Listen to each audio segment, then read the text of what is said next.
Welcome back to TV5 News at 9. We are here with Kathy Kilbourne from Tri-City Furniture for Design Time.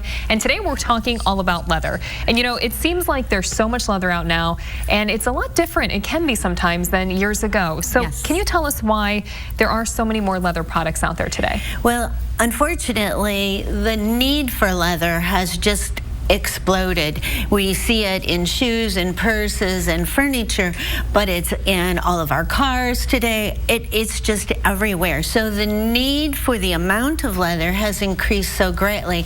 They have come up with ways to make things that look like leather, or even expand actual leather hides by doing split hides and some different techniques.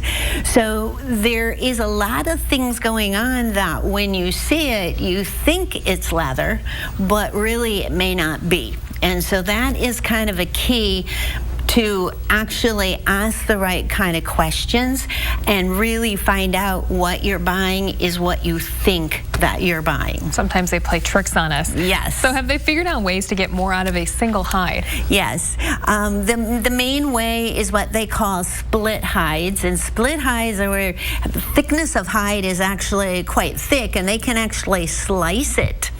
And then because it's so thin, they actually do different processes where they paint it and do some different techniques to stiffen it up. So today we hear a lot of times people say that their leather is peeling. And actually it's the leather backing separating from that painted surface. So it isn't actually 100% top grain leather. And it causes a lot of problems, but the thing that we find is it gives us a cheaper price. And years ago, say in the 70s, if you bought a leather sofa, it would be close to $3,000. Oh, I bet. Yet today, they can advertise and you can see sofas that are leather, and they'll be $899, $799. So you have to know that the quality and the techniques of the leather processing are going to be way different than they were many, many years ago. We have, you know, some different things here. They all look like leather. This is one other one. So if you feel that and even look at the back, it kind of looks like leather. But it's actually shredded up leather, and then they put a polyurethane, technically a vinyl, topper on it. And so it feels like leather, kind of looks like leather, but it will not last like leather. You have to be much more careful.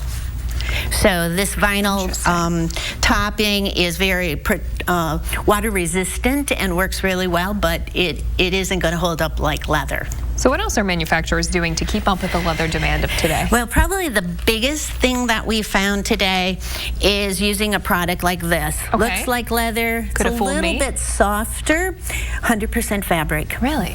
And so they wear well. They're made out of polyester. So it's giving us the look and somewhat of the feel, and we eliminate the hot and cold. So a lot of people think that leather, you sweat on it or it feels cold in the winter.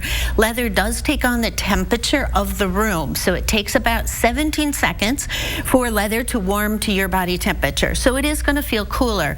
Whereas the fabrics and these vinyl processes do not have that variable like the real leather. So are there still places where you can get high quality leather available? Can you still find that? Absolutely. And most of them are going to be the American manufacturers. They're using very soft, nice leathers. They have a beautiful hand. When you sit into them, they just love around you. And those manufacturers are buying top quality. They're buying the leathers that are tanned here in the United States. So there's a lot of different variables, but you want to get a really good leather, it is definitely available. You just have to know that it's an American manufacturer and not imported. So how else can you know that you're getting the leather that you're looking for? There are some tricks to knowing leather. I would tell you to open the cushion and look at the backing.